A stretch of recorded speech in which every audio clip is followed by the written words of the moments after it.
Hey there guys, alright, today we are back with some geography now. This time we're on to Belarus, one of the countries formed after the dissolution of the Soviet Union. Well, actually, before we dive into the video, like I've been doing at the beginning of all these videos lately, please go check out the links in my description box or in my pinned comment in the comment section below, where I have a link to my gaming channel where I am uploading old streams to, and my Twitch channel where I stream Monday, Tuesday, Wednesday, Friday, and Saturday from 6 p.m. to 9 p.m. Central Standard Time. I'd love to have you guys come give me a follow and chat in the chat. Chat, I like that. Anyways, now let's go ahead and learn about geography and, well, also the people. Belarus. Важно, колки руски, хотя люди кажут, не называть их русская. His Russian was good. Hold on, let's watch that again. Не важно, колки руски, хотя люди кажут, не называть их русская. I mean, you definitely hear, like, his American accent. I went Texan there. You definitely hear his American accent when he, in that, like, you could definitely, like, obviously the accent didn't go away. But for an American-speaking Russian, and I'm assuming he probably doesn't know Russian outside of that sentence. He probably had that translated and then had someone, like, kind of tell him how to say it. At least that's how I would go about doing it. That was good. I think that was pretty good.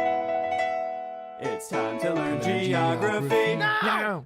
Belarus, the land where people will tell you, don't call me Russian, as they say that to you in Russian. But first, you know the drill. Let's dissect the flag. Paul, that's thin ice. You might anger them. Be careful.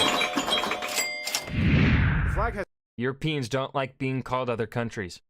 Just like how Americans get upset about certain things two too. bands, one red taking up 2/3 of the height of the flag, and a green one in the lower third. Yo, I like that Rushnik there on the left. That's some nice design there. I like that. And a white Rushnik pattern on the left hoist side. According to Alexander Lukashenko, president since 1994, around the time that the flag was created, the red represents freedom and sacrifice of the nation's forefathers, the green represents life, and the Rushnik pattern has more of a cultural connotation rather than a symbolized one. Rushnik patterns are used consistently in Belarusian cloths and woven material. Some Rushniks have hidden meanings, but the one on the flag doesn't really have one. But you know what is official? The borders of Belarus. And transition. Smooth transition, kind of. Now this is where things get fun, because in order to understand Belarus's boundaries, you kind of have to look close and find the few oddities that stick out. First of all, Belarus is located in Eastern Europe, landlocked between 5 other countries: Russia, Ukraine, and Poland, and Lithuania, and Latvia. The country is divided up into 6 regions. This one is called Brest. Brest. One special administrative district, Minsk, the capital city. And getting into Belarus is going to be relatively easy for all the neighbor nations. There are various roads and trains that travel to Belarus from places like Poland, Russia, and Lithuania. However, border guards have the jurisdiction to pretty much deny entry to anyone they deem as not worthy, and have no problem sending them back. Typically, if your nationality pretty strict is not from the Eastern European region, you may find it a little bit more difficult to enter, and this is one of the reasons why Belarus is one of the least visited countries in all of Europe. Long story short, if you aren't A, Eastern European, or B, you don't speak any Russian or Belarusian, or C, if you don't have a Russian or Belarusian friend to vouch for you, then getting in might have a little bit more of a complication, and it might cost you a lot in visa fees. However, what the fuck, Belarus? Why? Belarus loves visitors. You know, they're just suspicious of all you guys, that's all. The borders are strange because even though there are lots of rivers and lakes, not many of them define the borders of Belarus. I mean, sure, you have the short river borders like the Katra River in Lithuania and the Dnieper River in the south of Ukraine, but most of the borders are just arbitrarily drawn lines situated over land in which the trees and bushes are hacked to show the territory marks. Some of these borders get weird, like in the north, you have the Adutiškis railway station split between Lithuania and Belarus, in which for about a mile, heading east you'll be in Belarus, and heading west you'll be in Lithuania. Also, you have an island split between Belarus and Lithuania in Lake Rychu, and 2 islands and 2 peninsulas in Lake Drukšie or Drisvati. Look, I'm trying my best to pronounce these Slavic and Baltic words. Just you're doing a good job, Paul. Doing a good job for an American like me. bear with me. And let's not even get started on how Lithuania was like, I'm just gonna take this Dieveniškių Istorinis National Park from you guys, even if it does give me like a 1 mile wide corridor to reach it. The weirdest part though would have to be the small Russian Sankovo-Medvyeshe enclave in the south near the border by Ukraine. This place used to, and technically kind of still does, belong to Russia, and under it is an old Russian military base. However, the entire place, including the base and 2 small towns near it, are virtually abandoned and empty. Why do you ask? Because of Chernobyl! Back in 1986, the Chernobyl nuclear disaster actually affected Belarus more than it did Ukraine, and to this day, a huge portion of the south border by Ukraine is left completely abandoned due to the radioactive fallout that still lingers to this day. Due to the fact that there are no more operating checkpoints, this spot is notoriously known as the prominent place in all of Belarus where the few desperate and incredibly stupid people go to smuggle things in across the border. You know, at the risk of radiation poisoning. Hey man, I got that thing you wanted. It's actually kind of sad because on a vantage point, the area is really beautiful with lush forests and green pastures used for farm. Oh wait, before I talk about that, we have to show the transition. Transition. There we go, perfect. Like I was saying, Belarus's southland is actually very green and lush. A huge portion of this land prior to Chernobyl was used for farming and agriculture. However, today it's sadly kind of neglected by force. Thanks a lot, Ukraine. We could have used that land for like food and stuff. About 70% of the radiation Don't blame Ukraine, blame the Russians. from Chernobyl went to Belarus, and a fifth of Belarus's land was affected by the fallout. This is partially the reason why Belarus is a lot more urbanized today than it was prior to the 80s, since many of the people were displaced and evacuated from the region to avoid the danger. Today, however, with the help of the UN and other agencies, they are trying to combat the fallout problem by using cesium binders and rapeseed. I feel really uncomfortable saying that, but rapeseed cultivation, as the plant is known for absorbing the cesium-137 isotope. This is one of the few Western world backed up projects in Belarus, as they typically shy away from anything past Poland. Otherwise, the land of Belarus is generally flat. As a landlocked nation, they have no access to the sea. However, they do have more than enough water internally, with an abundance of rivers and lakes. About 40% of the land is forested. Some of them are captivatingly beautiful, like the Belarusskaya forest in the west by Poland, one of the few places where you can find the rare European bison, Belarus's favorite animal, which is even featured on the emblem, and a mascot for various hockey teams. The most common resource in Belarus is peat, which I just learned is some kind of decayed vegetation slab thing that can be used for both fertilizer and fuel. I don't know, I'm not a pediatrician. Belarus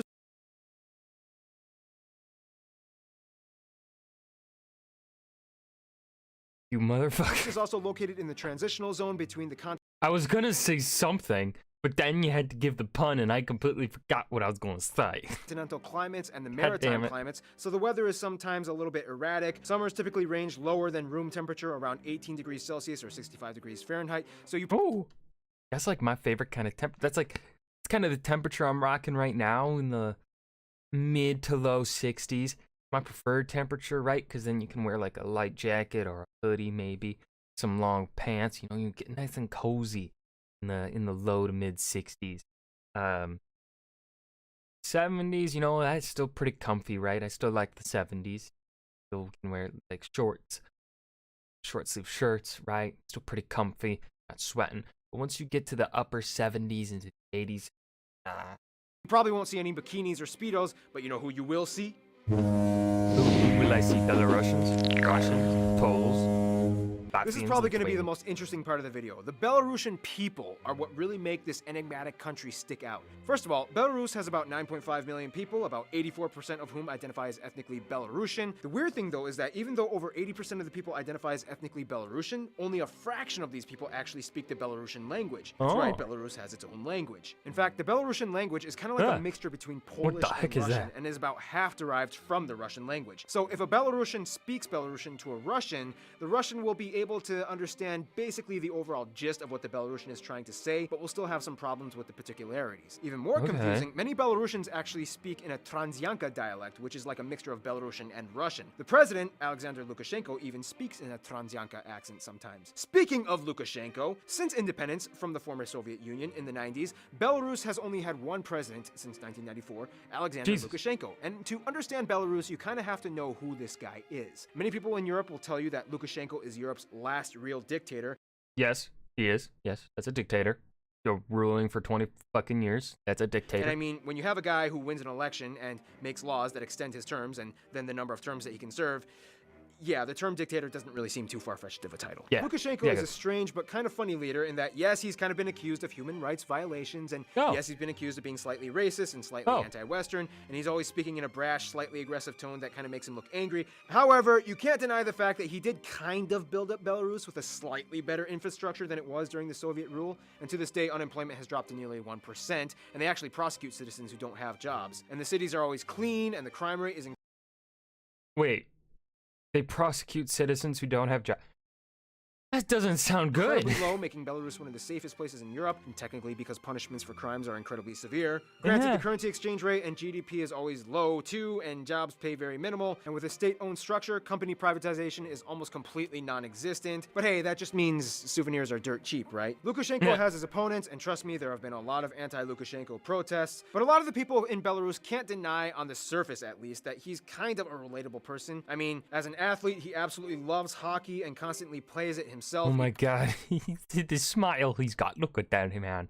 Look at that happy He met dictator. exhibition games, sometimes with his own sons, which is why in 2014 he was delighted when Minsk hosted the Ice Hockey World Championships. Plus, I mean, look at that mustache. Just look at it! Nonetheless, Lukashenko has I'm successfully looking at gotten it. Belarus in a bit of heat with the rest of the EU and the Western world due to the way how he runs the country, and to this day relations are kind of non-existent or strained with them. Well, good luck, Belarus! You're off to a great diplomatic start. As you can probably guess, Belarus is a little when it comes to friends. I mean, yes, they have their affiliates, but it's a little complicated. First of all, Belarus's relationships are strange because they get along best with all 5 of their border neighbors. However, due to sanctions imposed upon them after allegations on Lukashenko, they are essentially closed off to the EU, which is weird because Poland and Lithuania and Latvia are in the EU. This makes things interesting because Poland, Lithuania, and Latvia are kind of seen as like conduit countries that act as a bridge between the EU and Belarus. Every so often, the EU will do experiments in which they will lift some of the sanctions to see if Belarus will engage. Typically, Poland, Lithuania, and Latvia get involved. Poland and Lithuania have been close friends since day one anyway, as Belarus has been part of the Grand Duchy of Lithuania and the Polish-Lithuania Commonwealth for over 500 years. There's always been, in a sense, a Polish and Lithuanian influence in Belarus for the longest time. Okay. Afterwards, things switched up and Russia kind of took over in the 18th century, and that's when things really started to get Russified. Even the name Belarus means White Russia, and that's where the 3 sisters come in: Ukraine, Russia, and Belarus, commonly referred to as the Slavic Sisters. These 3 countries understand each other better than anyone else in the world. When it comes to Ukraine, Belarus actually, at some points, got along with them much better relationally than they did with Russia, and the Ukrainian language is actually closer to the Belarusian language than Russian, making exchanges much more easier for them. Where things got sour, though, was Crimea back in 2014. Russia invaded the Ukraine. God, that's so long. That's 7. Whoa, shit. I hit my mic. Oh god. Crimea was...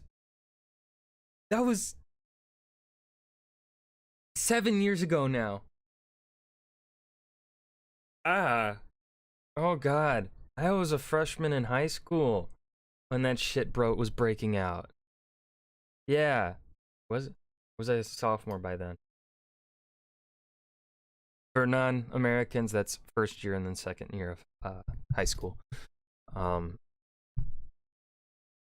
What the fuck?